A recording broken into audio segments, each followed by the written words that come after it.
I mean, there's people with pretty eyes. Or yeah. Well, what's wrong with that? You a hater? Is that it? You drinking that fucking haterade, brother?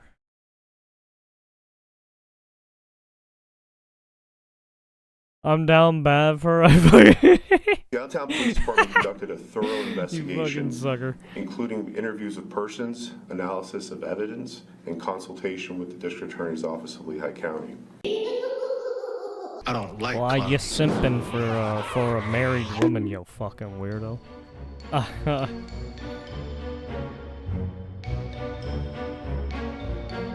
Everything she says makes me love her more. You need to stop. It's not good for your health.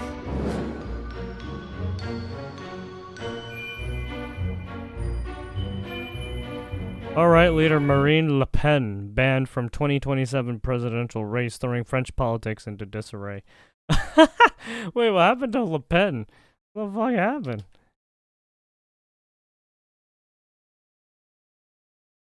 That's why I stopped watching her? Oh my god, dude. So you're one of those people. As soon as you know that the YouTuber or content creator you're interested in has a significant other, you bone the fuck out, is that it? You peace out?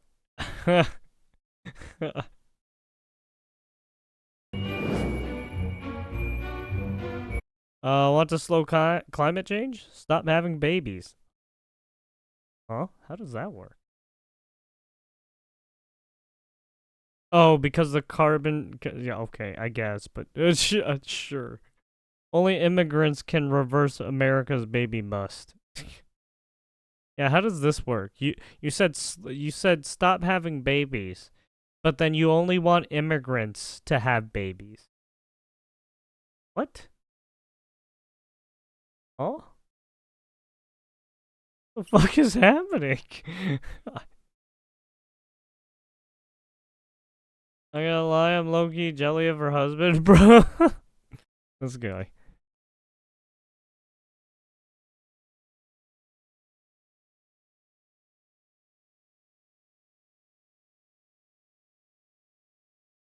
Did you want to have babies with her? Is that why?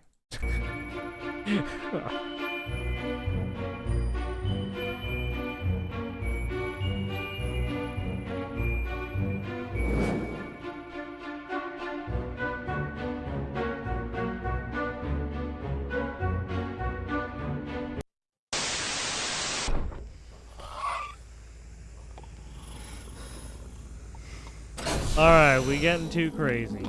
Oh, it's fucking, fucking World War Z. Well, I mean, she already has a kid, so you're... Oh, shit. People. Shay! Shay! I don't know if that's how it works. You're shaming someone for having a Tesla, but I think it should be in reverse because you're attacking someone for just having a fucking inanimate object or a brand. Epidemic of crazy lefty losers who are attacking Teslas and Tesla drivers. And these attacks are becoming increasingly violent. Watch what happened to this 61-year-old woman. This is video from the victim's Tesla camera. It shows a green car pulling up to a Tesla on busy Route 66, then swerving. Oh, trying to block him in. What the fuck? Then walks oh, stops him and then starts fucking keying his car. Starts hitting her while she's sitting behind the wheel. At no. one point, the woman says she bit the man's hand.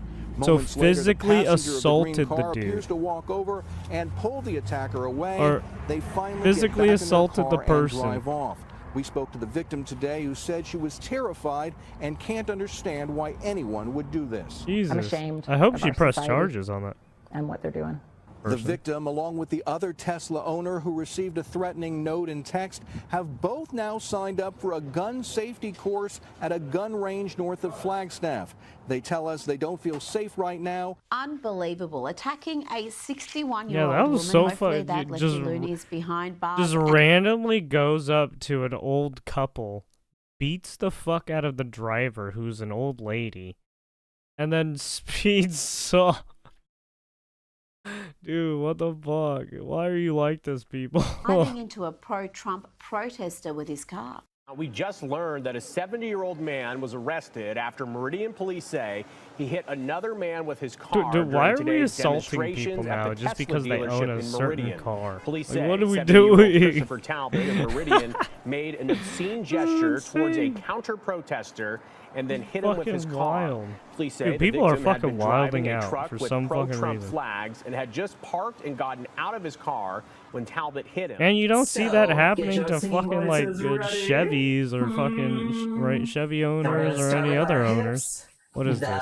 Oh Jesus! On the drag queen go swish swish swish. No, this Swish swish swish. this should not the be. shoulders on the drag queen go shimmy shimmy shimmy. No, please no. Shimmy shimmy shimmy. Oh Shimmy God! shimmy shimmy.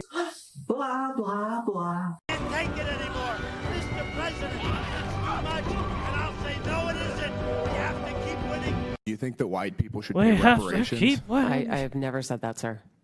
Yes, you did. You said it in January of 2020. Yes, you you tweeted, did. yes, the North, yes, all of us, yes, America. the receipt. Yes, Yes, you our did, you original dumb bitch. collective sin and unpaid debt. Yes, reparations. Yes, on this day. I don't believe that was a reference to fiscal reparations, sir. What kind of reparations was it a reference to? I think it was just a reference to the idea that we all owe much to the people who came before us. That's a bizarre way to frame what you tweeted. That's all you know how to do, isn't it? Yeah. Lies and more lies. Oops, Correct. yes, her old tweets are coming All back to lies and haunt more her. There are lies. plenty of them. Mars' old tweets are a hot mess of far-left lunacy and racist emoting, a lot of anti-white racism, and then loopy stuff like Racism? this, like getting That's triggered with racism, okay? words You like need to stop with the boys and racism. girls. She posted, I do wish it's not okay to Hillary do wouldn't use the racism. language of boy and It is girl. against the it's law a to do raising racism. language for non-binary people. I think we've all had enough. Let me ask you, why did you call President Trump a fascist and a deranged racist sociopath in 2020? Congressman, I appreciate the opportunity to address this. I regret those tweets. I would not tweet them That's, again today. They Republican, represented a time where I was Representative reflecting on Tim, something that I believe that the president well, had said rather than who he is. wait, I don't is presume that B anyone something? is I a forgot. racist. Liar! Is NPR biased? Congressman, I have never seen any instance of Never? of political bias determining editorial decisions. No. It was 87 Democrats, 0 Republicans, and you say NPR is not biased. Downtown Police Department conducted Oh, come a on. thorough NPR is investigation, definitely biased. including interviews with persons, analysis of evidence, and consultation with the District Attorney's Office of Lehigh County. As a result of the subsequent investigation, LaTarsha Brown was charged with tampering with or fabricating physical evidence, a misdemeanor of the second degree, and false reports to law enforcement. I was Partial struggling brown. to eat in a Ville at the beach, and this happened. Usually it's a struggle for me to eat outside anywhere, and sometimes like I can always just pull up my veil like this, eat through here. But I actually found a better solution. This is my solution, guys. We actually have a tent. There is a window, so I can just put it down when I'm eating, have my bagel, turn around, and lift my veil and eat this way. Everything's covered, right, Nags? You can't see anything? You can't see anything, no. I can also turn around and eat. I just have to put this up. Can I have a bite? No. Can I be in there when you're eating? I don't want you in here when I'm eating. Bye. Hey, but isn't it so sad that you have to rely on a tent to eat? Yeah, it's sad, so make more female-only accessible places. God, you idiots are exhausting. It isn't.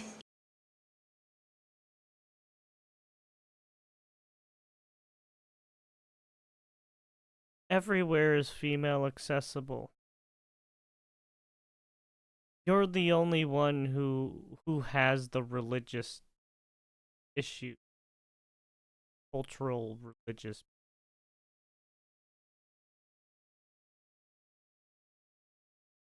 That's not a problem in our country. That's just a you problem. That is just a you problem. Easy. None of it is. Waking up and choosing to be yourself. Proclaiming a space belongs to you when you don't feel welcomed. Teaching people on a daily basis how to address you, and dealing with the frustration of reteaching people a word that has been in the human vocabulary since the dawn of time. They, them. Words used to describe pedantically two or more people. Poetically, a person who is simply more. It is never ending, your bullshit. Correct. Well, it is a movement of I mean, it's anger because and they hate, keep a wave trying of to add like anti-Elon Musk protests more erupting weird across terminology America. on top It of happened it, all which during the weekend doesn't make as any sense. left-wing protesters targeted over 200 They're trying to dealerships, put like some showrooms, and charging philosophical stations meaning under the behind banner they of them, Take and Tesla it's just Down. like, dude, what are you Just doing? this past weekend, protesters encouraged behavior just like that. Not that deep. That's not protesting. In New York, they held up signs that read, "Burn a Tesla, save democracy." And this video shows what happened in Texas. The moment an anti-Tesla agitator rammed his four-wheeler into the side of unsuspecting Tesla owner's vehicle. He does not give a fuck when he read that. He was just like, I'm going in.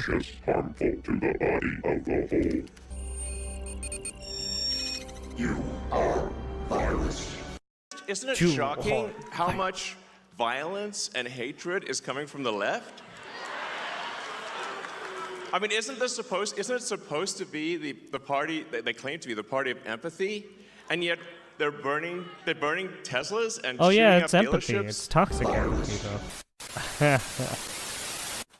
Raggy! Stop! You fucking cat. That was a fucked up cat. Why would the cat do that? Oh, that's fucked up. That cat. What the fuck? That kid, this is a fucked up kid. Oh my god. Clap!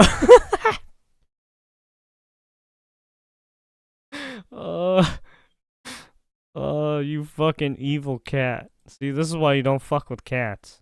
Right? They're fucking evil sometimes, man. They're little shits. Just that cat was just sleeping, and that fucking cat just smacked the shit awake. Fucking evil, man.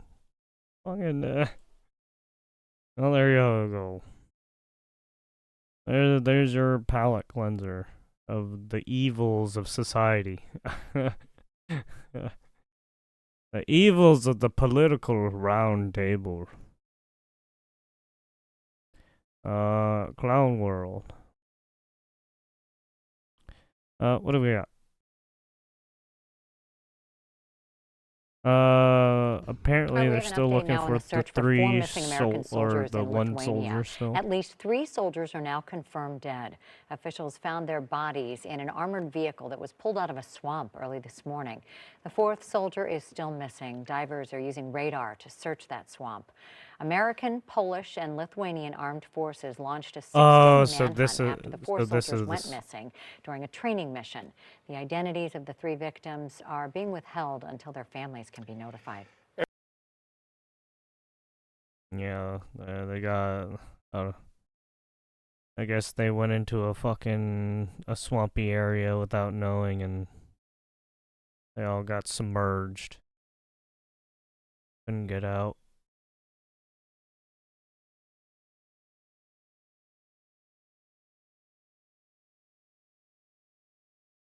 He pretends to be a gangster and so horribly wrong. Yeah, I bet. Alright, apparently the Kid Rock thing happened today. A friend of mine, Kid Rock, sometimes referred to as Bob. I know him as Bob. Oh. But he's been a Hey, good Bob. friend for a long time, many years. Hey, Kid And Rock he's Bob. been, after something that is for the good of a lot of people, including, in particular, the public, and having to do with ticket sales and scalping and all of the gouging that you have been reading about. That's gotten worse and worse with time. And I didn't know too much about it, but I checked it out, and it is a big problem. And I thought, I think you've been trying to get this done for 20 years or something. He said Trump got it done in 2 weeks. But we came up with a very serious EO And I'm going to sign it now, and maybe I'll ask you, Will, to explain a little bit about it, please. Of course, sir. So this is an executive order, as you said, that deals with the ticket reselling business. For fans of live entertainment and for entertainers as well, the ticket reselling industry has become a huge issue.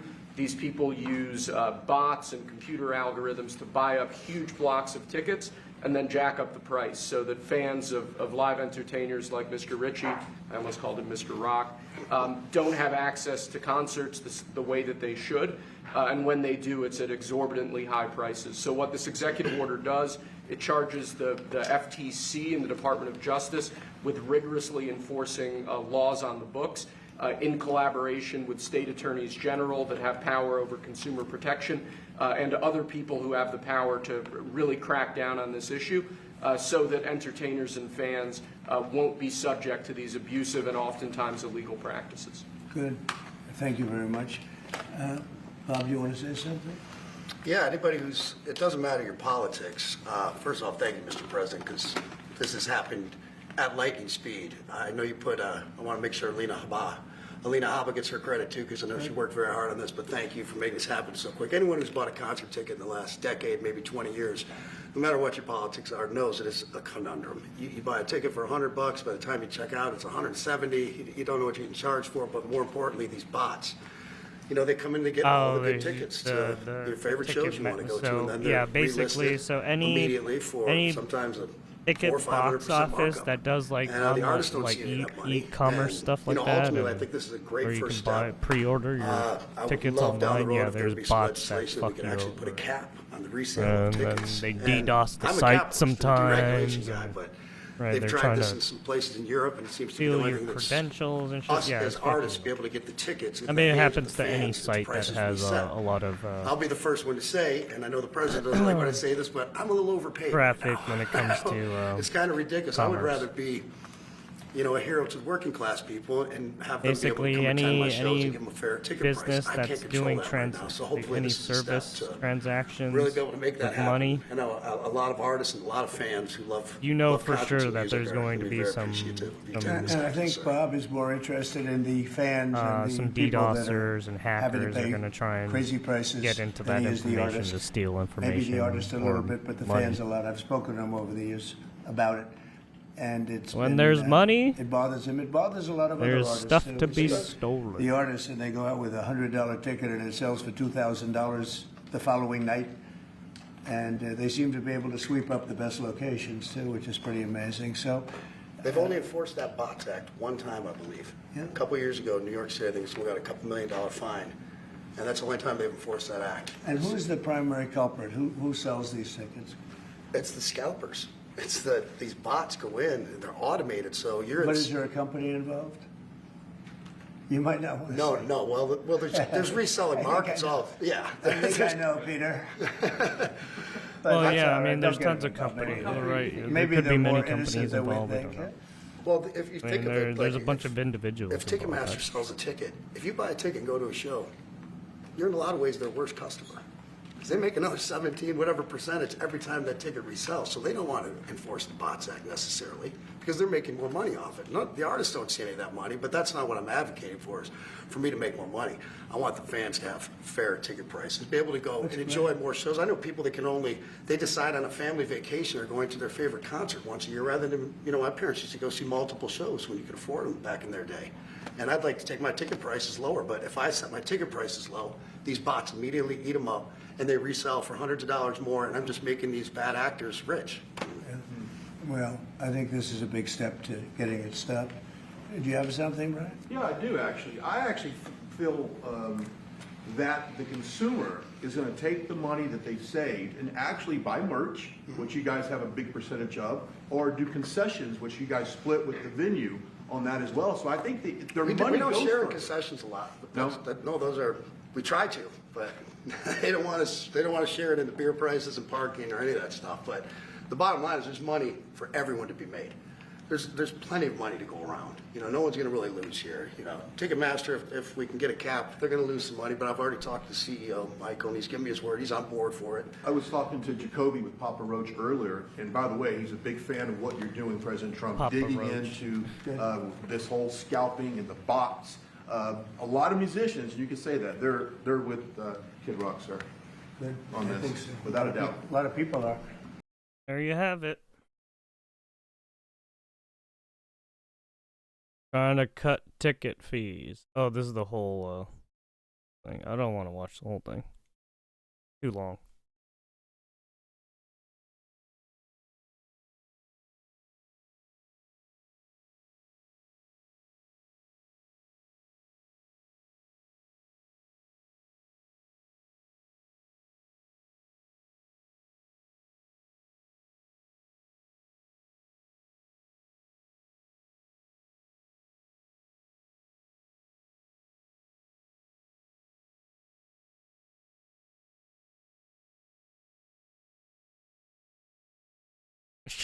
Jesus. Everybody does not like Kid Rock. Well, then again, this is not the way to use executive orders. Yeah, I mean, like that one person said, it is true. You shouldn't use executive.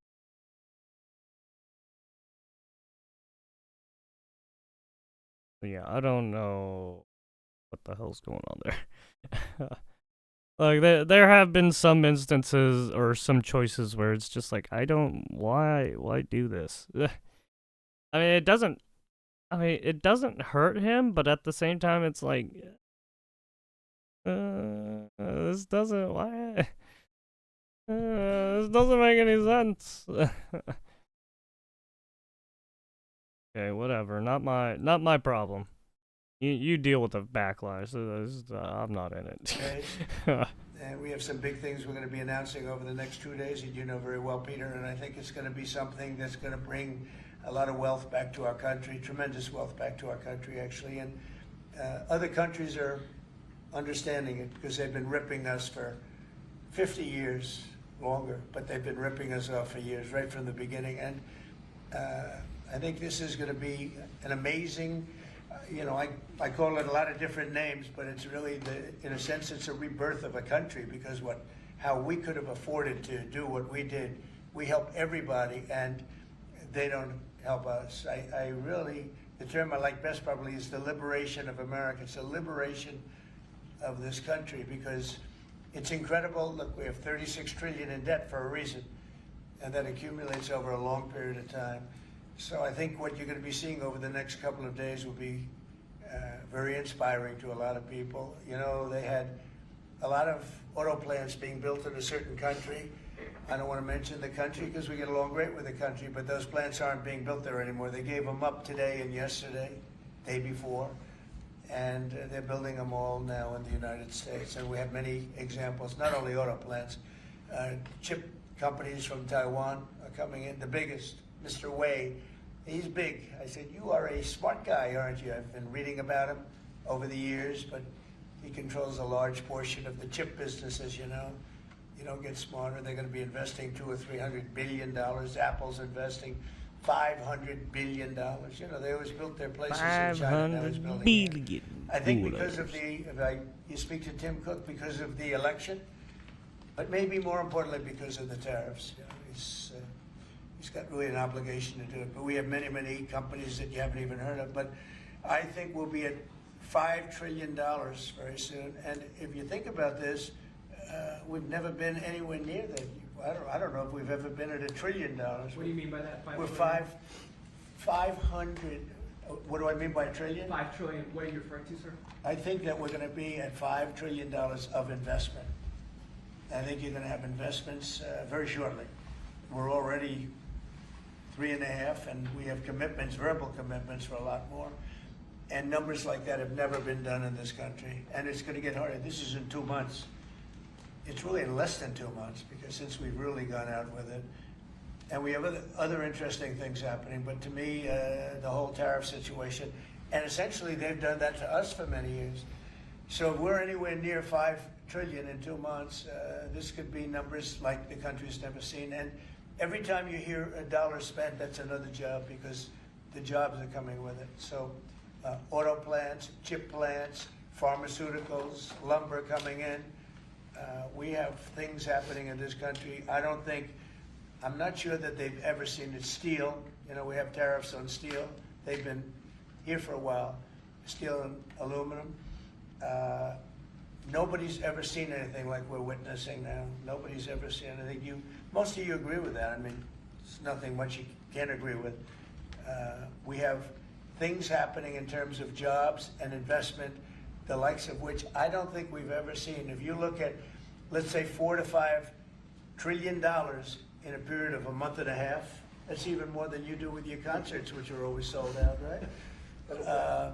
Nobody's ever seen numbers. And think of it, where Apple's at $500 billion, as I said, but they always used to spend that money in China. Now they're spending it here. That means they're going to build. Now, they don't have any tariffs. Remember, there are no tariffs if you do your product here, if you build whatever it is in the USA.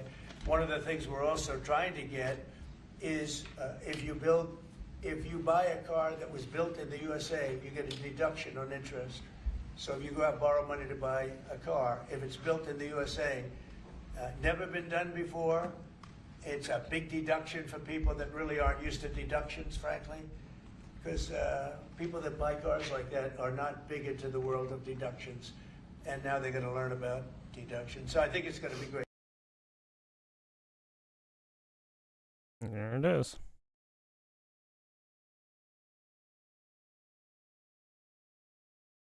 You heard the man. You don't know shit yet. You heard him. Alright,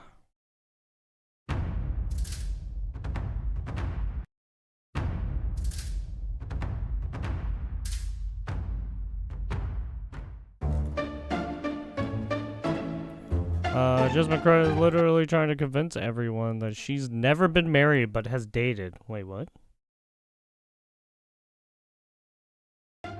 What? This is what I say. I say you got hoodwinked, and that's okay. That's okay. What? No one asked. No one cares. Wait, what is it? What? Really? Because as I was just telling somebody just a minute ago, I have dated in my life. I know they've been talking about whether or not I'm married and all of a sudden I'm not married, never married, okay? Just want to get that out there. What is she talking about? But I have dated. And I will say, any of us that have ever dated, we've been hoodwinked a time or two, where we done sat there and we thought that he was gonna be so great for us because he sold us on all the things, or her, okay? Okay. And then we realized they ain't shit. That's where we are, and that's okay. What matters is that you wake up and you say, this is not the one for me. Oh my. Okay. Weirdo.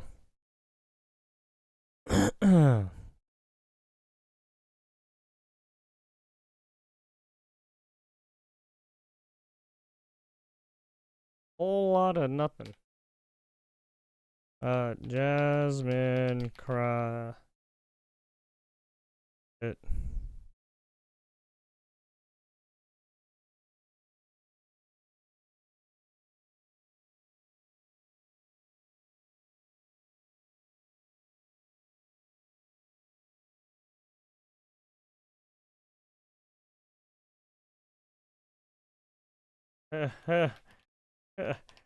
Basically just gave like relationship advice there.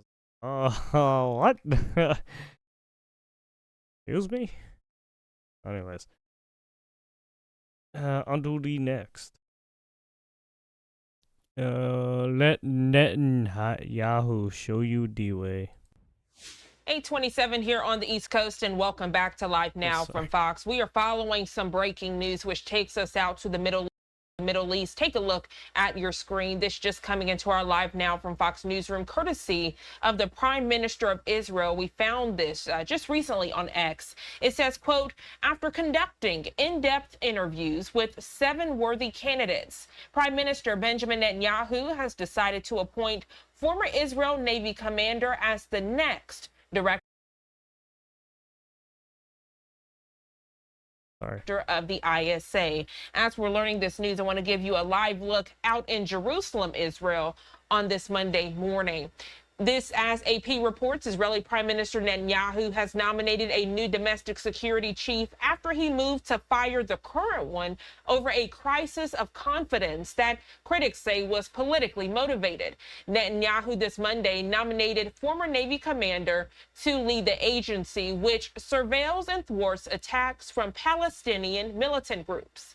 Now, this nomination comes as Israeli police said they have arrested 2 suspects in connection with an investigation into ties with the Gulf Arab state of Qatar and the office of Israeli Prime Minister Benjamin Netanyahu. Further information we are learning from AP says that Netanyahu's party has slammed the arrest of a top aide to the Israeli leader, saying, quote, it's part of a civil servant-driven effort to topple Netanyahu's rule. It named the advisor arrested as Jonathan Urich, a longtime aide to the prime minister. It said in a statement that his arrest was, quote, a new low in the political witch hunt against the Israeli leader. Now, earlier this month, Netanyahu moved to fire a former chief, a step that sparked an uproar in Israel. Netanyahu said he lost faith in that person over Hamas's October 7, 2023 attacks and over disagreements of ceasefire negotiations. But critics say the dismissal undermined Israel's independent state institutions and came at a problematic time. This as the agency was investigating links between the Gulf state of Qatar and close advisors to Netanyahu. Israel's High Court froze the dismissal pending further hearings, but did clear the way for Netanyahu to interview candidates for the job. And that again brings us back as we're following this top story. We know that, as I mentioned, that Israel's party has slammed the arrest of this top 8 leader, saying it's part of a civil servant-driven effort to topple Netanyahu's rule. And then, of course, learning that Israeli Prime Minister Benjamin Netanyahu has nominated a new domestic security chief after he moved to fire the current one over a crisis of confidence that critics say was politically motivated. So a lot we're following out in the Middle East for these breaking news alerts. We are looking to see if the Israeli government will hold their daily briefing out in Tel Aviv, Israel. We have yet to hear word, but of course, if we do get that in, you'll get that right here on Live Now from Fox.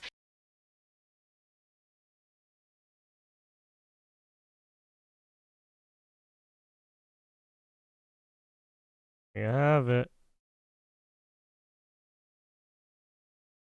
Prime Minister Benjamin Netanyahu as suspects in so-called Qatargate scandal Monday. Just as the Attorney General ordered the police summon the premier to testify on an ongoing probe, Qatargate.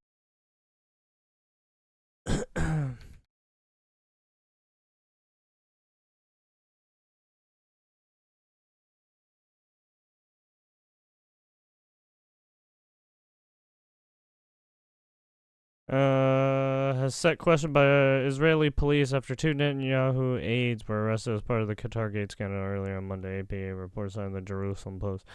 It is under gag order until April 10th, but numerous Israeli media outlets reported that the 2 suspects were Eli Feldstein and Jonathan Urich, former and current members, respectively, of Prime Minister Benjamin Netanyahu's media team.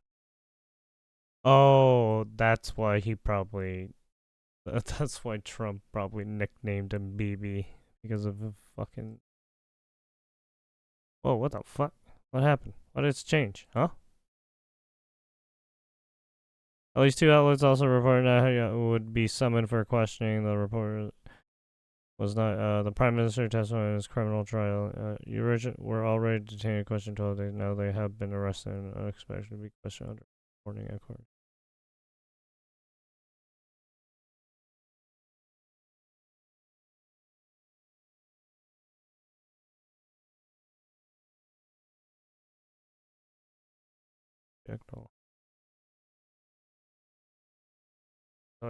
Target and that. As Qatar prepared to host the 2022 FIFA World Cup, they were among the Gulf states fiercest advocates in Brussels defending the record of human rights. High-profile soccer was to kick off. It was at a crucial hearing. European Parliament, Qatar's labor minister, aka the Dawn, would come in person and plead his case before the Chamber of Human Rights. His president. Who else should I talk to? She texted him according to the transcript. Khalil worked off her minister's speech here and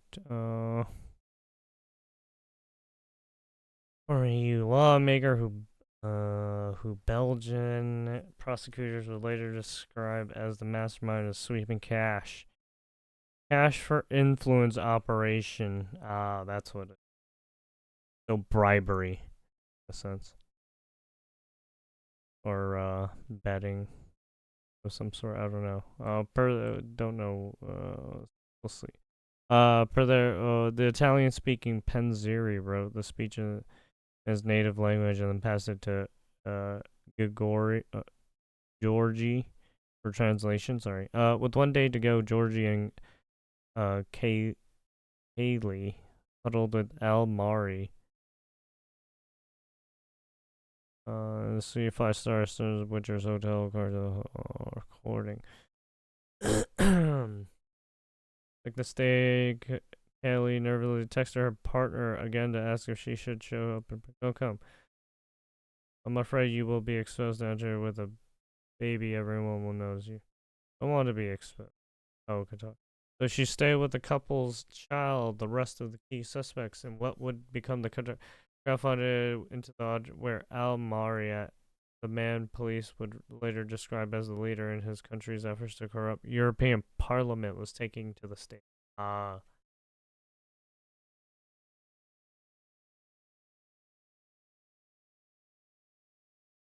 Everyone went well, and Al Mari came out satisfied with their efforts over many months of lobbying. The Italian former lawmaker stood to make good on a long-standing business relationship he and Georgie would later tell police was more than 4 million. And if he failed, nobody wanted to know. Qatar's labor reforms and why his countries deserve the world's respect despite reports alleging abuse of migrant laborers.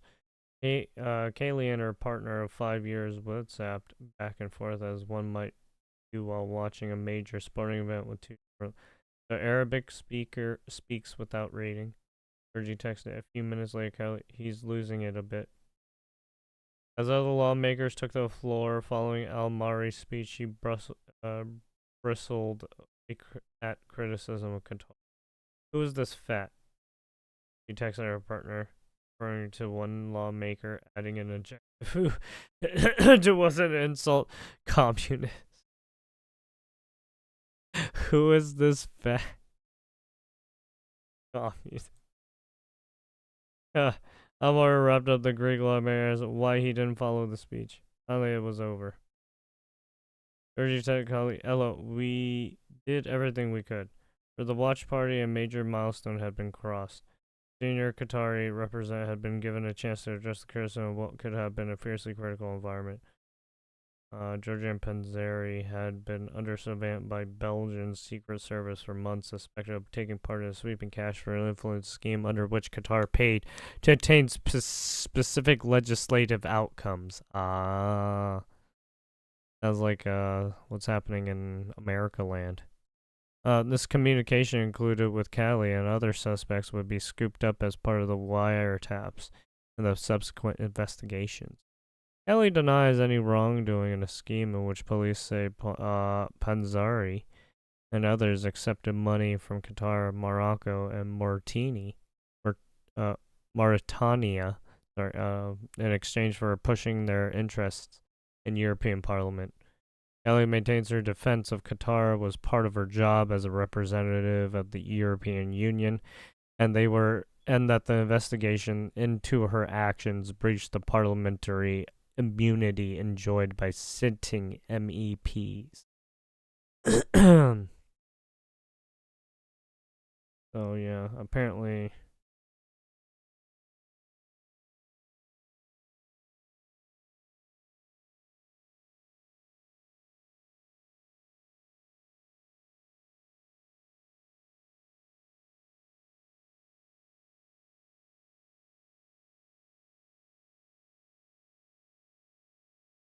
Oh, they had. Oh.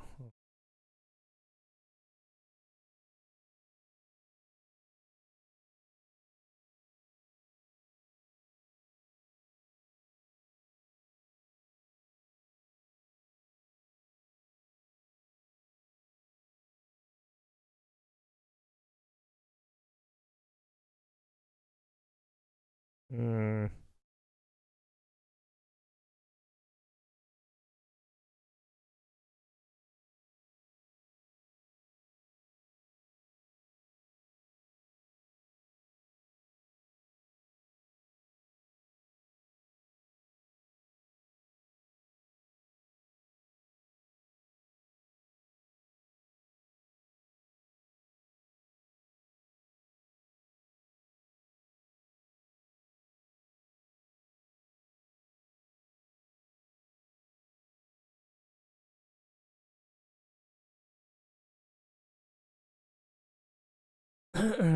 So the political game.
Apparently, they're doing some shady shit. During FIFA Qatar. Some shit went down. Behind the scenes. Some plays were trying to be made, and I guess it didn't go well for them. And now they're all getting caught up. Now they're all getting caught up. Speaks to the reporters outside the White House.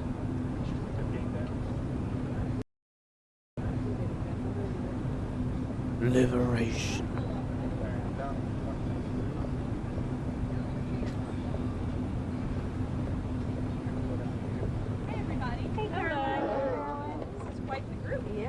Caroline, does President Trump have any plans? The nice weather, everybody's out.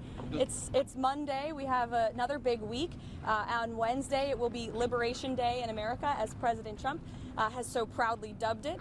The cabinet will be here for the event. It'll be our first Rose Garden event of this administration. So you all will be invited to attend and cover this historic moment. The president will be announcing a tariff plan that will roll back the unfair trade practices that have been ripping off our country for decades. He's doing this in the best interest of the American worker. We also had great news that, this morning on the border. Our Homeland Security team, our national security team, continues to do an incredibly effective job when it comes to deporting foreign terrorists from American soil. 17 Tren de Aragua and MS-13 illegal criminal terrorists were deported from our country back to El Salvador, and they will no longer ever be able to say they can roam free in this country under this president. These were convicted felons, murderers, rapists who are no longer in our country, and I think we should all be very grateful for that. I'll take some questions. Is there anything these countries can do at this point to stave off these tariffs? And has the president decided on the scale and scope of these tariffs? Well, I think, first of all, unfortunately, these countries have been ripping off our country for far too long, and they've made, I think, their disdain for the American worker quite clear. If you look at the unfair trade practices that we have, 50% from the European Union on American dairy. You have a 700% tariff from Japan on American rice. You have a 100% tariff from India on American agricultural products. You have nearly a 300% tariff from Canada on American butter and American cheese. This makes it virtually impossible for American products to be imported into these markets, and it has put a lot of Americans out of business and out of work over the past several decades. So it's time for reciprocity, and it's time for a president to take historic change to do what's right for the American people, and that's going to take place on Wednesday. And what about the scope of them? He said yesterday he would be more generous. What does that mean?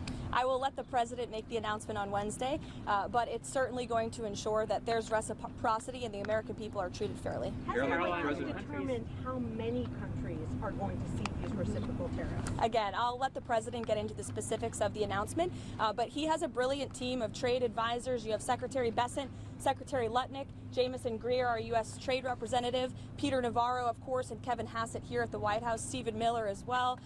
The Vice President has been deeply involved in these conversations. All of these individuals have presented plans to the president on how to get this done, and it's the president's decision to make, and we will not get ahead of him on the specifics of the announcement. And has the stock market sell-off caused the White House to rethink any of these plans? The president has always said that the stock market is a snapshot of a moment in time, and he's doing what's best for Main Street, and Wall Street will work out just fine in this administration, just like they did in their first term. As you said last week, Caroline, you said there would be an investigation or a review into how Jeffrey Goldberg's number got on that group chat. What's the status of that review, and what is the status of National Security Advisor Mike Waltz? As the president has made it very clear, Mike Waltz continues to be an important part of his national security team, and this case has been closed here at the White House as far as we are concerned. There have been steps made to ensure that something like that can obviously never happen again, and we're moving forward, and the president and Mike Waltz and his entire national security team have been working together very well. If you look at how much safer the United States of America is because of the leadership of this team. On the tariffs, are there going to be sector-by-sector announcements this week at the event that you're alluding to? I think you'll be focusing on sectors or more country-based tariffs? The goal of Wednesday are country-based tariffs, but certainly sectoral tariffs. The president has said he's committed to implementing them, and I'll leave it to him on when he makes that decision and that announcement. Caroline, does President Trump still plan to talk to President Putin this week, and if so, when?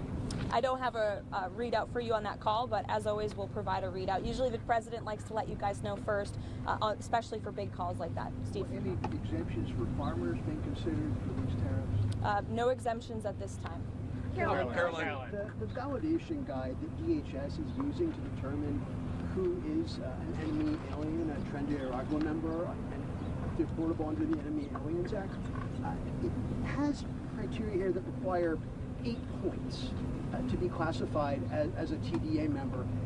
You can get classified by simply having certain symbols in your tattoos and wearing certain streetwear brands. That alone is enough to get someone classified as TDA and sent to El Salvador.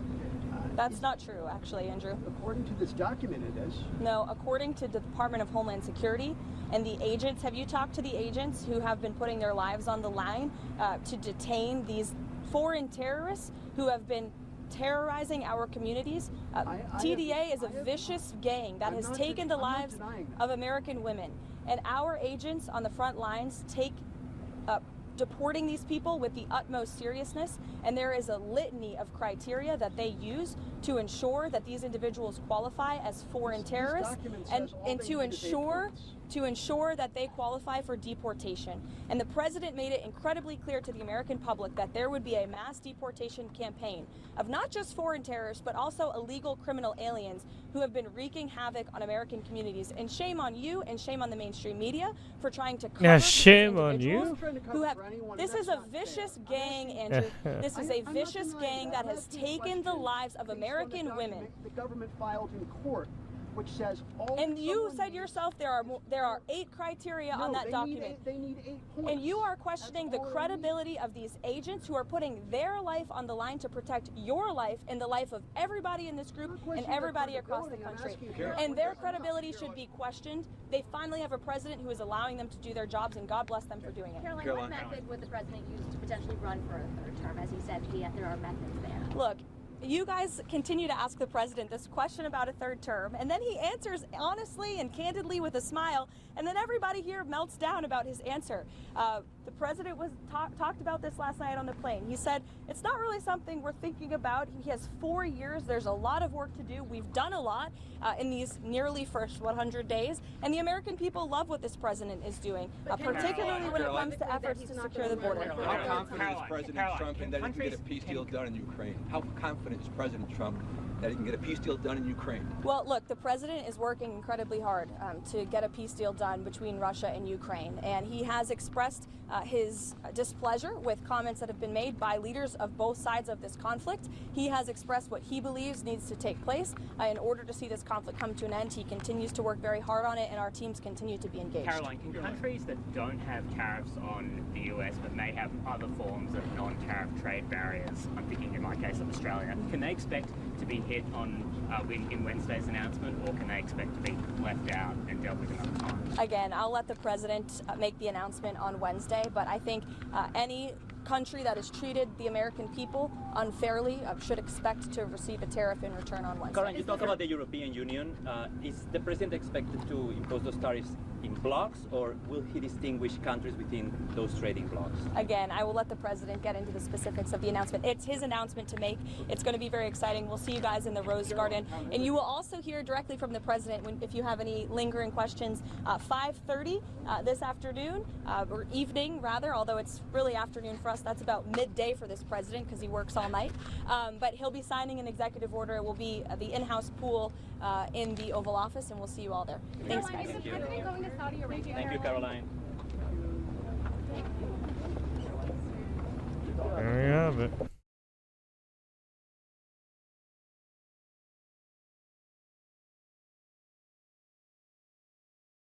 Simply do not care if Trump derangement. Wait, TDA prove. Oh, Trendea Aragua. Is a green pimple on their butt. Being here illegally is all that counts. Well, where's the gang tattoo unless they are a member of said gang? Try walking around fishing a gang tattoo and not be a member. See what happens. Secretary reporters worrying about the rights of terrorists. Yeah, that's a weird one too.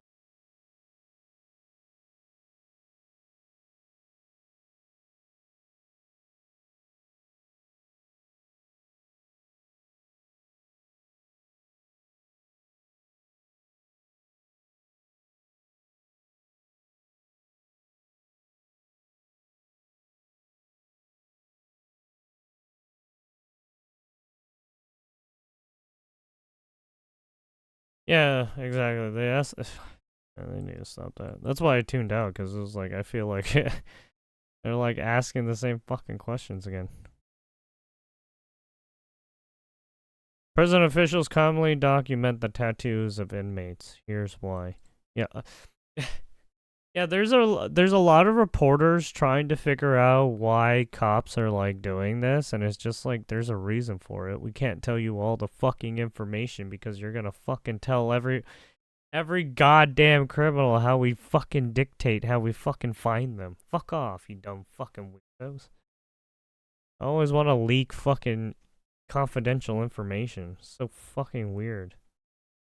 And that confidential information is how to catch the fucking criminals. And it's like, please tell us how you guys do it, step by step. No, fuck off. You don't need to know.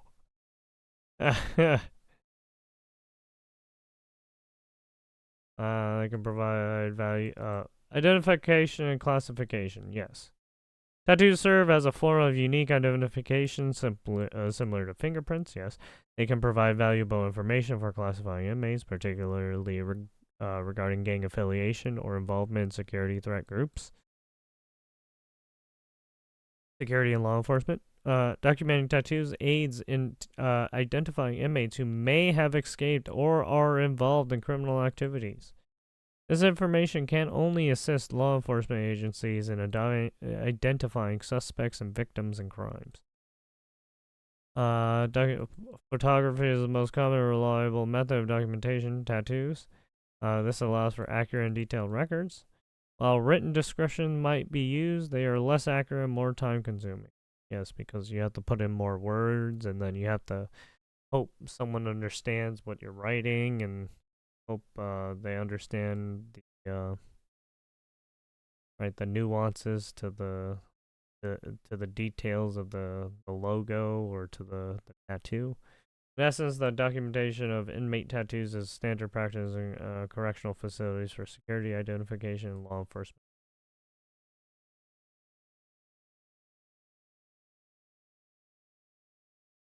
Anything. Where's breaking news?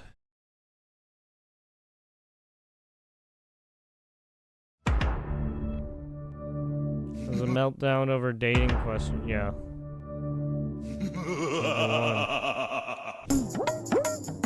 Like freaked out for some reason. This is what I say. I say you got hooked, and that's okay. I say that's you got hoodwinked. What? Because as I was just telling somebody just a minute ago, I have dated in my life. I know they've been talking about whether or not I'm married and all this other stuff. I'm not married, never married, okay? Just want to get that out there. But I have dated. You have dated. And I will say, any of us that have ever dated, we've been hoodwinked a time or two. Where we done sat there and we thought that he was going to be so great for us because he sold us on all the things, or her, okay? And then we realized they ain't. Right, yeah. That's where we are, and that's okay. Okay. What matters is that you wake up and you say, this is not the one for me. I know what you mean.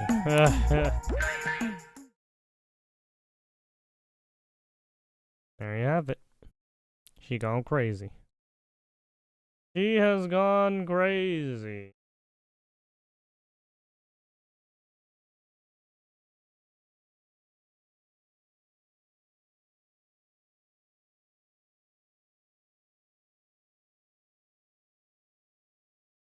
All right.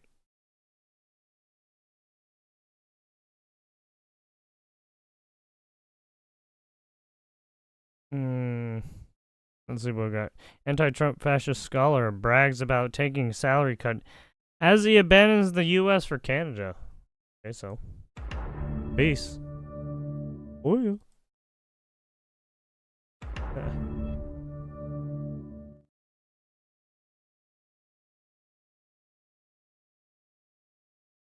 I wonder, there are probably people watching this right now thinking, well, you have a lot to say. You are an American citizen. Why not stay and try to be the change you're seeking? Why not be part of the pushback to this sort of behavior?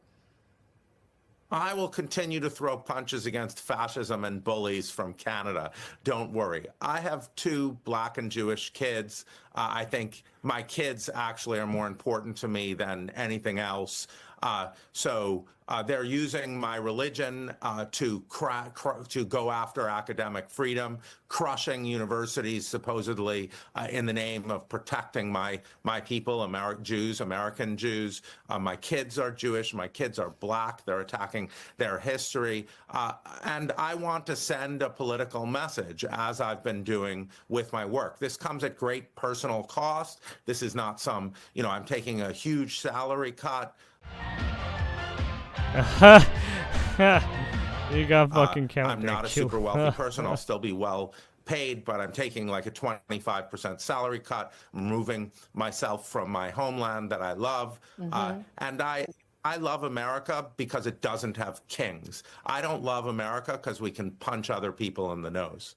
I will continue to throw punches against fascism and bullies from Canada. Don't worry. What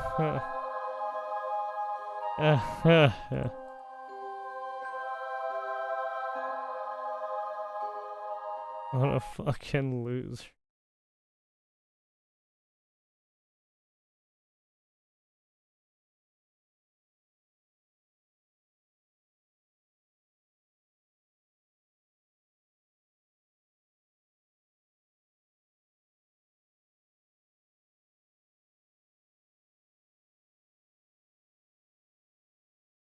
All right.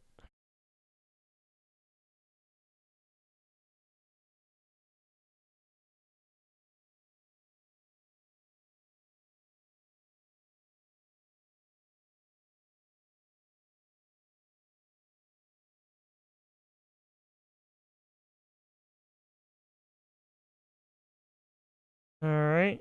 And we got... Yes, what do we got? Bad news, but she's off the market. Oh, that's bad news. Oh, that's yeah, that's too bad. Yeah.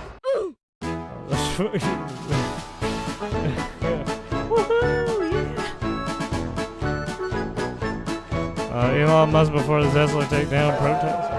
Oh shit. Shit.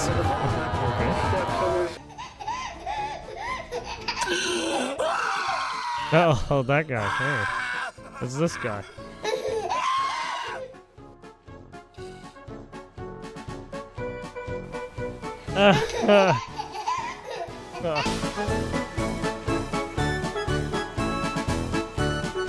Did a good meme? Oh, yes.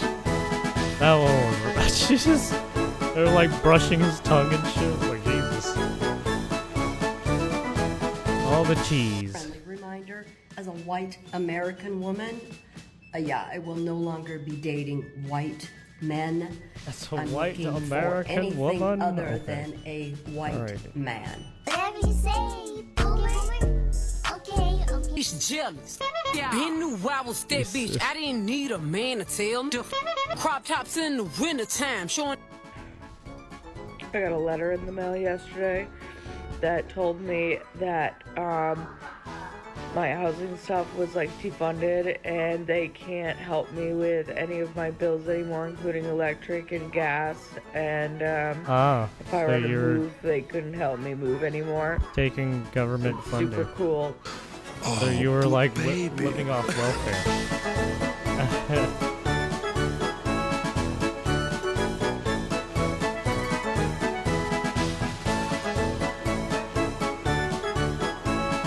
Starship.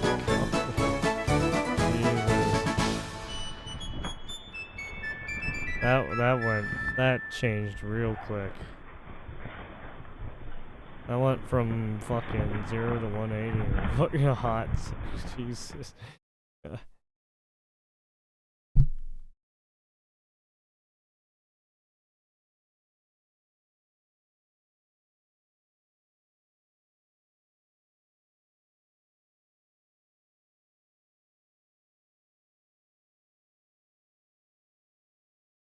Disguised Toast drops a quick message in the notorious OTV and Friends. Oh. I don't know what the fuck goes on Reddit's Ear or fucking LSF. I don't watch.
Okay, sorry.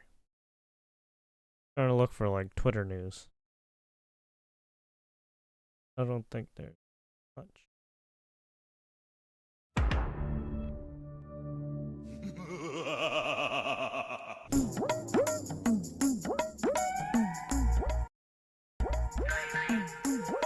Is there any chance that we're going to see a Scott Jennings hosted show?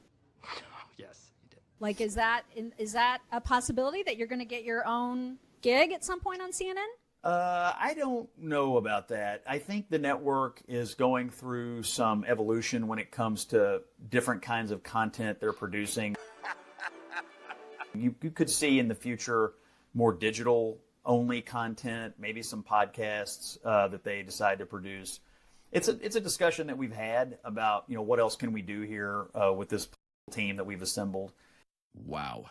And so, you know, I don't really have anything specific to say about it other than to say CNN is my home. I'm actually, well, I haven't really told anybody this, but I'll tell you, I'm in the process of re-signing with the network for another 3 years. So that's amazing.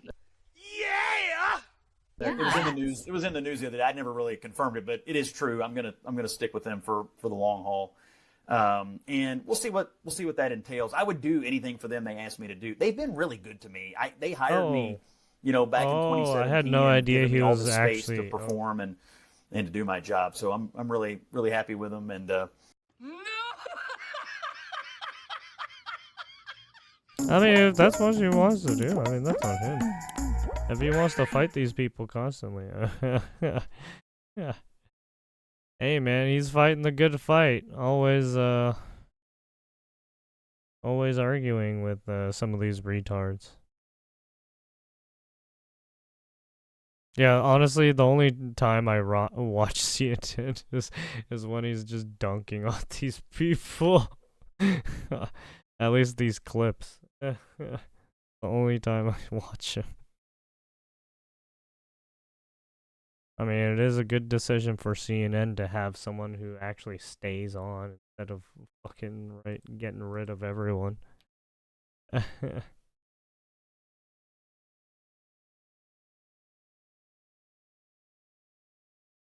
Oh yeah, here's more of this. And we have more breaking news now. The remains of 3 U.S. Army soldiers missing in Lithuania have now been recovered. A 4th U.S. soldier still missing. Their armored vehicle was found 15 feet underwater in a swamp. Let's bring in senior Pentagon correspondent Louis Martinez.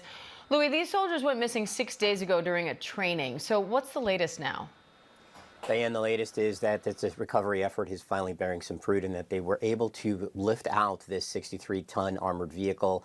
And it took 2 hours and a lot of heavy hardware to actually get it out of this swampy bog. And then later inside, they were finally able to go inside the vehicle, and they were only able to find 3 of the soldiers of the 4 that had been inside this vehicle. 3 of them now confirmed deceased, and the 4th is a major effort underway now to try to find his remains, since he is presumed to be deceased as well. The Navy sent in divers this weekend. They attached hooks to be able to to lift out the vehicle earlier today, and now they're going to switch to a grid pattern. We are talking about zero visibility, Diane. It is very murky. It is a full-on muddy area, and divers there just say they cannot see anything, and so they are going to establish this grid to try to find the remains of this 4th soldier, and officials are saying that it's going to take as long as it can because they want to find this 4th missing soldier. All right, senior Pentagon reporter Louis Martinez, thank you. There you have it, ABC News.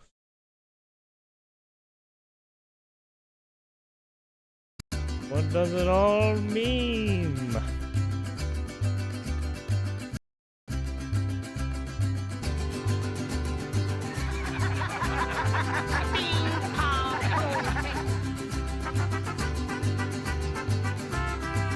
Wait, sorry, I wasn't looking.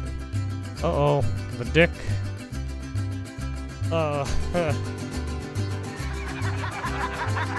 Did you see what I see? I know.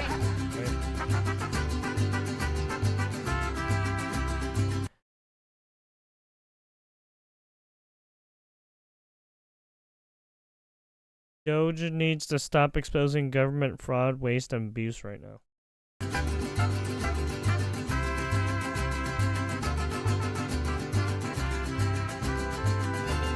Because the government is more entitled to what I earn than I am.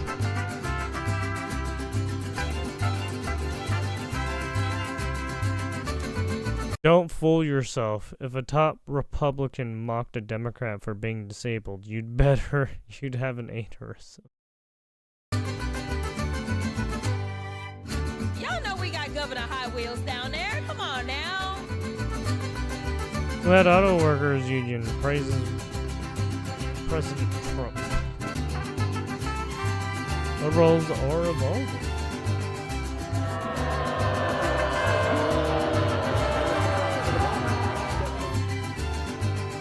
can tell me who makes the biggest bombs.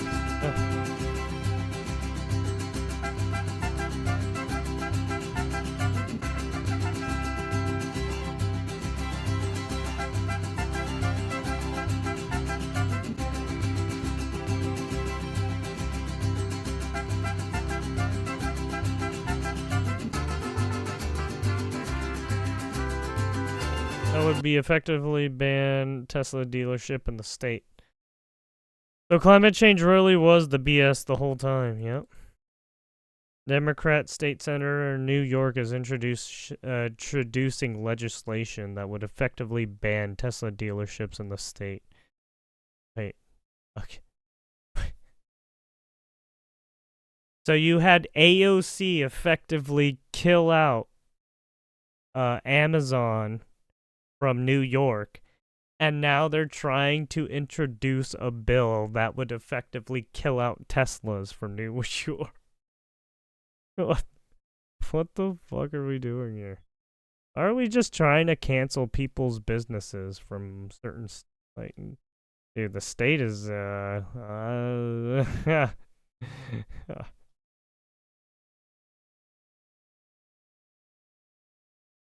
fucking New York, man. In California, no, it's okay, but in New York, no, it's not okay. Fucking AOC.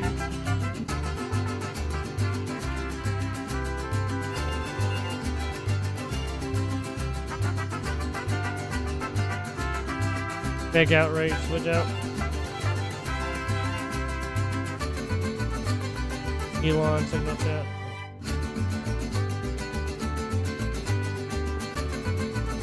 Americans know an Intel failure or an Intel blunder when they see it. And polls showing that even 60% of Republicans are saying this is a big deal. Jeffrey Goldberg obviously put out all the details, put details out on Monday. Then he put out the details that included the times, the weapons, specificity. Under Biden, global shipping was shut down. Pinprick attacks, months between them, our destroyers being fired upon dozens of times. Yeah. President Trump took decisive action, knocked out missiles, knocked out headquarters, knocked out communication sites. This journalist wants the world talking about more hoaxes and this kind of nonsense rather than the freedom that you're enabling. This should have been done a long time ago by Biden, but Biden was an incompetent president. He couldn't do anything. He didn't know where he was going. He had no clue. This guy had no clue. This should have been done a long time ago. Polls showing that even 60% of Republicans are saying this is a big deal.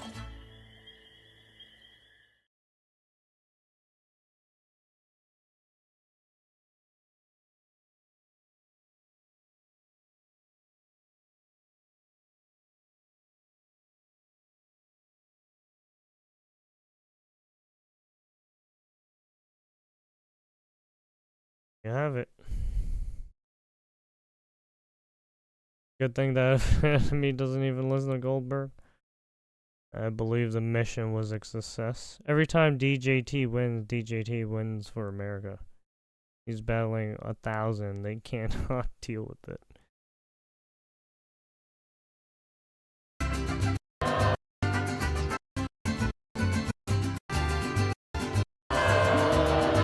It's a cartoon character. That's a good one.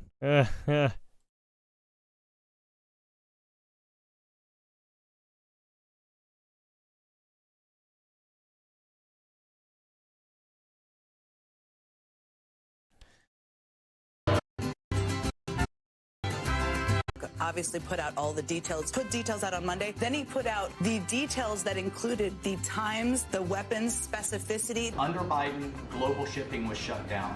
Pinprick attacks. Yeah, I mean, just because those details were said, it doesn't even matter, I don't think. Doesn't change anything. Fucking Jen Psaki. Don't know why she's even still talking. She lied all the fucking time during her time as a speaker for the House. If you were allowed, for some reason, This is to a run sad for a third fucking term, bitch for the speaker. is there a thought that if you were allowed, for some reason, to run for a third term, is there a thought that the Democrats could try to run Barack Obama against you? I'd love that. For his third term? Boy, I'd love that. That would be a good one. I'd like that. No, people are asking me to run, and there's a whole story about running for a third term. I don't know. I never looked into it. They do say there's a way you can do it, but I don't know about that. But I have not looked into it. I want to do a fantastic job. We have 4 years, just about, almost close to 4 years. Time is flying, but it's still close to 4 years, and we're getting a lot of credit for having done a great job in the first almost 100 days. I love that. That would be a good one. I'd like that. No, people are asking me to run, and there's a whole story about running for a third term. I don't know. I never looked into it. They do say there's a way you can do it, but I don't know about that. But I have not looked into it. I want to do a fantastic job. We have 4 years, just about, almost close to 4 years. Time is flying, but it's still close to 4 years, and we're getting a lot of credit for having done a great job in the first almost 100 days.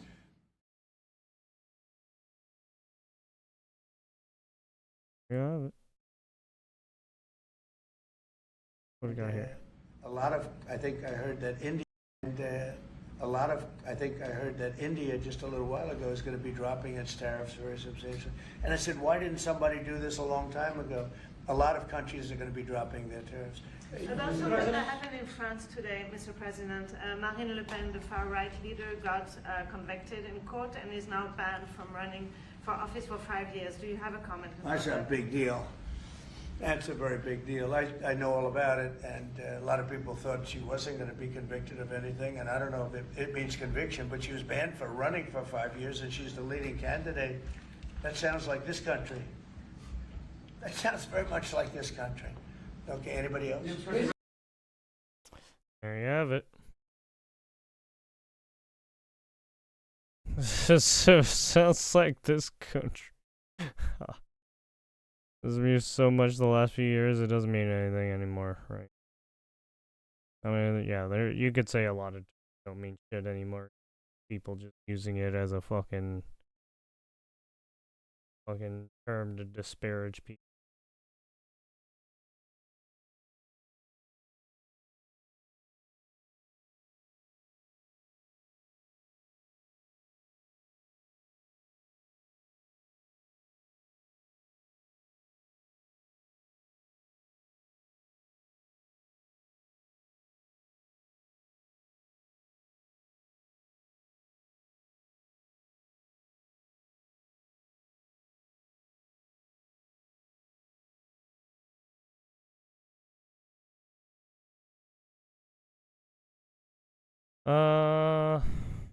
Please, when does this man sleep? Dude, he does something like every fucking weekday, man.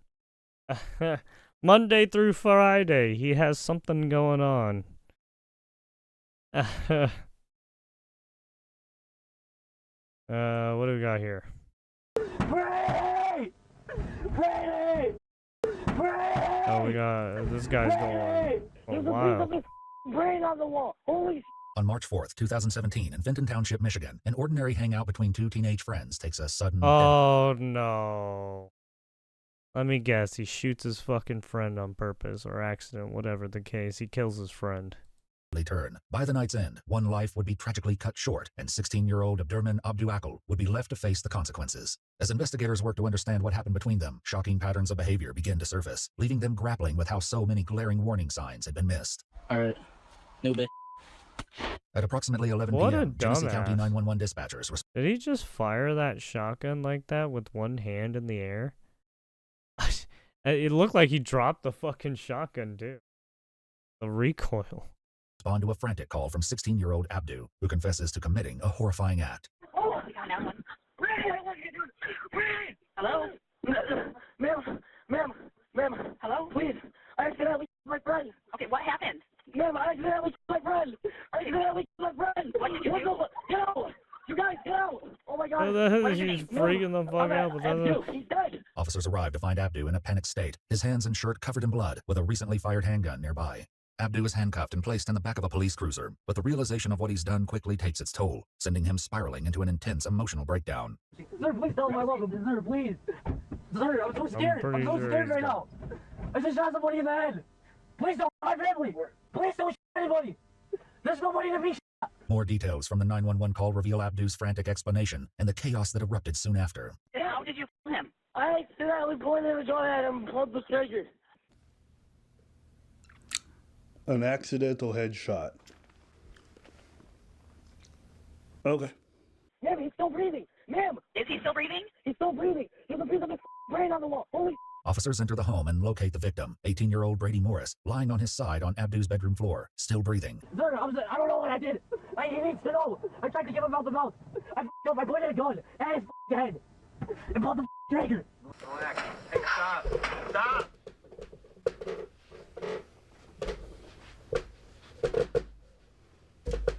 Yeah. Preach. Yeah. It's This okay. is what criminals it's okay. do. It was an accident. No, I don't see how that's. I an don't accident. think so. Like, because he said it was. No, if God. Oh my God. Sorry. Sorry. Yeah. What? If you're not trying to defend. This is why you never fuck with a firearm like that.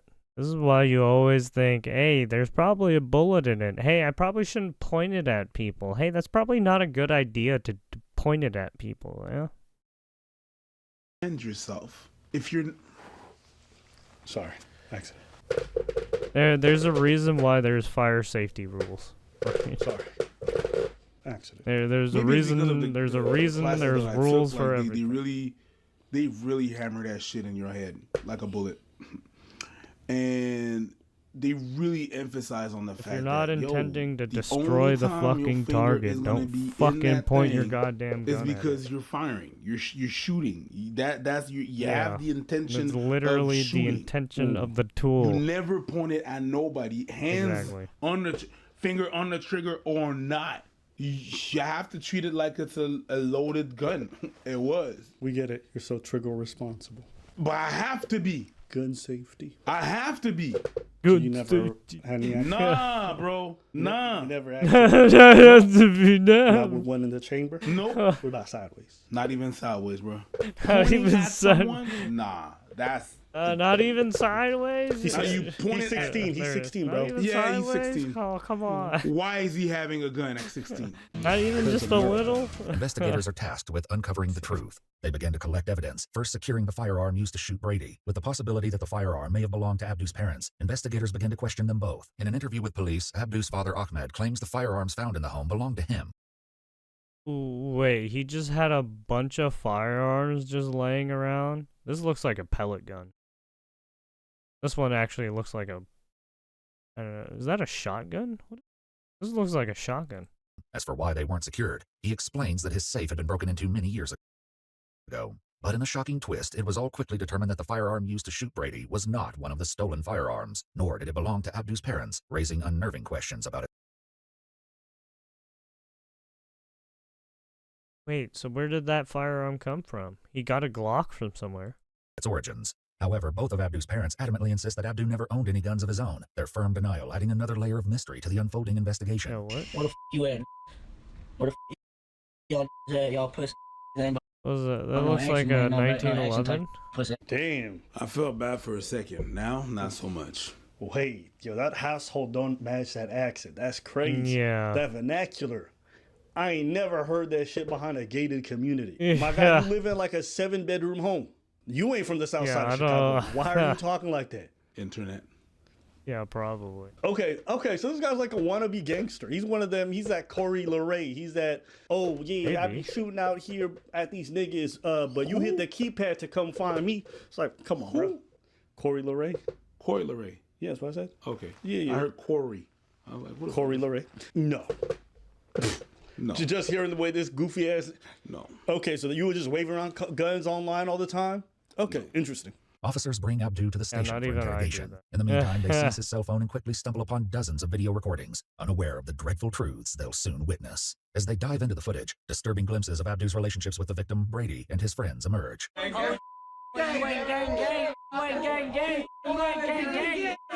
Enough.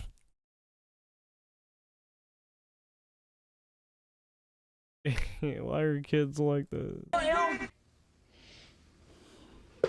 Don't do this. What was that shit you say? Play stupid games. Win stupid prizes. The man said gang gang. The man said gang gang. No, he said you ain't gang gang. The man said gang gang. No. Fred said gang gang. Absolutely not, sir. Oh, if you yeah, got sorry. to drive. As they dive into the footage, No, he did say. Ah! The kids are gay. I'm sorry. the dreadful truths they'll soon witness. As they dive into the footage, disturbing glimpses of Abdu's relationships with the victim, Brady, and his friends emerge. Oh, God. Oh, Jesus. What was that shit you say? Play stupid games. Win stupid prizes. The man said gang gang. The man said gang gang. No, he said you ain't gang gang.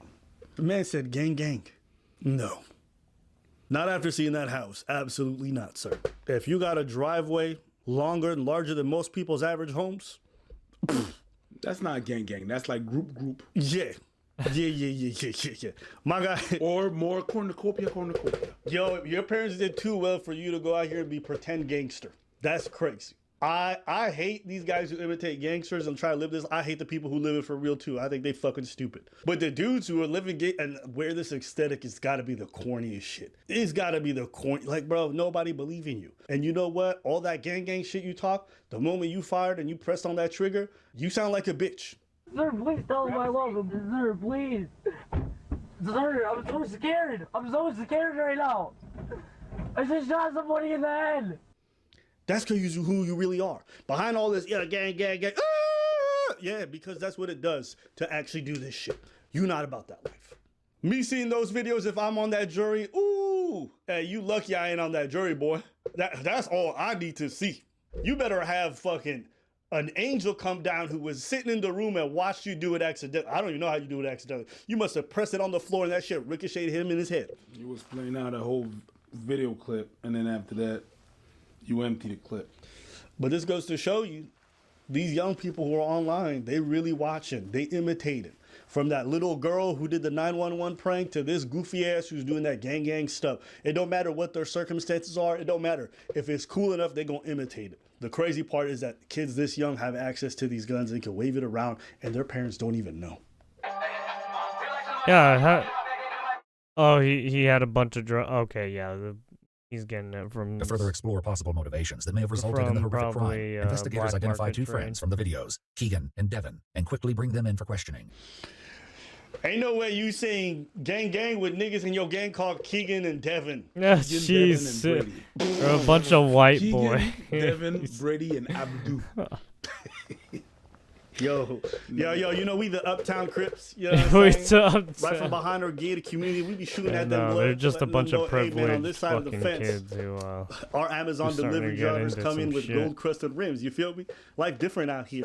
Oh, you think you better than us, nigga? I got 2 maids. How many maids you got, bitch ass nigga? Oh, you think you better than me? Yeah, my spoon's made of diamonds. What about you, motherfucker? You think you hard? Bro, you ain't even see me on my rollerblades. Yeah, we roll out here in our neighborhood safely. Fuck you talking about? What you mean? They see me rolling. Hey, nigga, what'd you say about me? Come on, bro. Y'all probably skating on 4 wheels too, just having a good old merry time dancing and shit. Shut your ass up. Brady, Keegan, and Devin. According to both friends, Abdu not only kept multiple firearms in his room, but on occasion would fire them inside the house. Alright, boy. Feeling hype as you know what I'm saying? What? Heated. What is he shooting into? Is it like a dirt? It's like a dirt hole? It's like a dirt hole. It's like if he doesn't have a basement and there's a trap. You know what I mean? It looks like that. Yeah, basically it's like a trap door that leads to like the foundation. And he's just shooting at the fucking dirt floor. I mean, that's kind of dangerous. I mean, it's I want to say it's dangerous. I mean, it's safer than... I mean, as long as you're not fucking pointing at someone. had discharge bays because sometimes people have negligent discharges. So what they would do before you ever went back into the fob is you would take your rifle after doing a patrol. You would stick your rifle into the fob. You would fire. You would first check it to make sure there's nothing in chamber. Correct. Then you would click it once. And if you got caught discharging at that point, you'd still be reprimanded, right? That's kind of similar. And it was kind of like, I think it was filled with the sand or some shit like that. So I guess like this is probably a safe thing. I don't know so about you the could logistics fill of it this up thing, 'cause with we dirt, had, like, sand. It was like a cutout. You had to stick your muzzle into it, and essentially. And then like, you got That's like for what? the After an exercise? Yeah, like if you go on a patrol, for example, with your weapon, obviously you're patrolling, you're looking for enemies. When you come back to the fob, they don't let you just wood come chips in and with your shit, weapon. right? No, You can you use have a to lot go of to the stuff. thing, do your discharge routine. So essentially you go, you clock it, you check inside, there's nothing in the chamber, then you fire. Some people would get caught like that because they would think it's empty, they didn't really properly check, and then they would shoot and it would go off. It would make a Correct. noise. Obviously people would come, you get in trouble. That's how you get your training done. You'd be heavily reprimanded. Yeah. Because you're not supposed to, you're supposed to You're properly supposed to check. It means that you didn't check. Yeah, properly. you it have makes to me check think of that a everything. little bit because he's going into but I don't know No. if that's actually safe. It's not. Well, he's firing to the ground. You can hit a rock, ricochet. Okay. So legally in Canada, whenever we have metal, we have to be standing. It has to be 10 meters. He's right there. There could be a ricochet. Okay. It could come back to him. That's very dangerous. Yeah. Right now. So if It's- I don't know what's around in that area, but yeah, if there's metal, if there's if there's anything metal, then it could ricochet. It's not something that is So wanna made be for that. careful. It's just a trap. Oh, it looks like Yeah. Also, you don't know what's under there. There could be pipes and shit there, so you might be shooting at pipes because it's under your house. And it's just like, dude, you know how you could destroy one of your water pipes or something. A bunch of shit in there. There's like metal. Yeah. There's all kinds of stuff. Like it's under is Is he holding? Oh wow. It's not a shotgun. That's not a shotgun. Looks like it's rifles. Yeah, those. That doesn't look like a shotty. No, those are like Rifles. maybe 22s. That doesn't. It could be pellet guns too. Either 22s or pellet guns, because it looks like small caliber. Yeah. There's all kinds of stuff. Like it's under is. Is he holding? Oh wow. It's not a shotgun. That's not a shotgun. Looks like it's rifles. That doesn't look like a shotty. There's no way you're holding a shotty with two hands, each one hand like that. Oh, you could, but not at his size. Not at his size. That kickback would have fucked him up. Yeah, this is the shotgun that fucks him up. That's 22s. That's a 22 magazine. According to them, his mini targets would include furniture, the floorboard, and even the crawl space beneath his family home. Yeah, While one mystery yeah. remains elusive, another is solved when Keegan makes the sudden, startling admission that he knows exactly where the firearm came from. Keegan temporarily traded it to Abdu in exchange for an iPad, setting in motion the That's very illegal. I think that's a federal crime.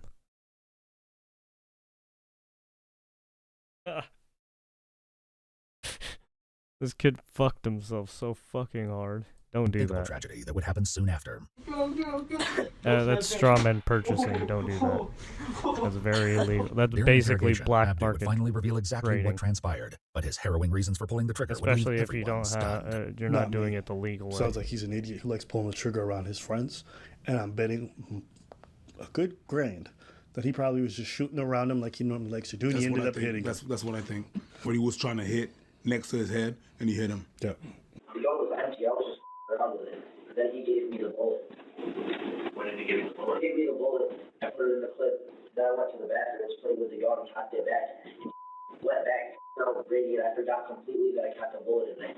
Then he even gave me a bullet. So he just gave you the bullet. Fucking gave him the bullet.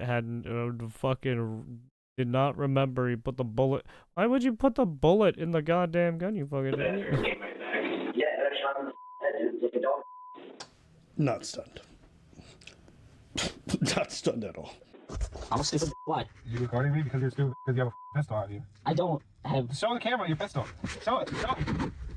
Yeah, see that? That's what you're gonna do. Don't take it with you. At the hospital, just an hour after the tragedy struck, 18-year-old Brady Morris was pronounced deceased. The cause of death was a single gunshot wound to the head.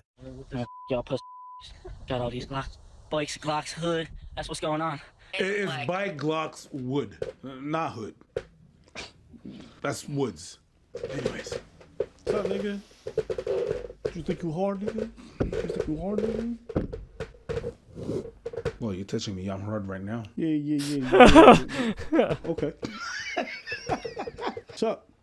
What's up? You want to talk some shit? My mom dropped me off here. Fuck you talking about?